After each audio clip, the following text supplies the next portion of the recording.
is Iran. The setting design is کلفت خای. اینجا ایران است. سرزمین کلفت خایگان. The جاندار is Zahar the classic. The size in the تخم is picnic.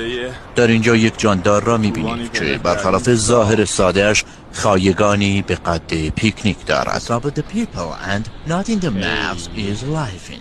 او به همه ثابت کرده است که بدون مغز هم میتوان زندگی کرد. The massive territory is انتخاب the بزرگ کوهین and عقاب the ناتی تخمی.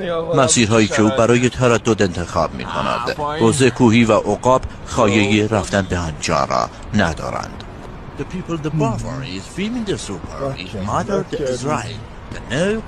بیشتر مردم بر این باورند که او از ننه اسرائیل فیلم سوپر دارد. به همین علت اسرائیل با او هیچ کاری ندارد. The edit the motorway is beaming is among the Hassanians Ascari. The setting the خلوت is امام. عده دیگر بر این باورند که او بیمه امام حسن عسکری را دارد، زیرا این امام سرش خلوت‌تر است. Was it on true now?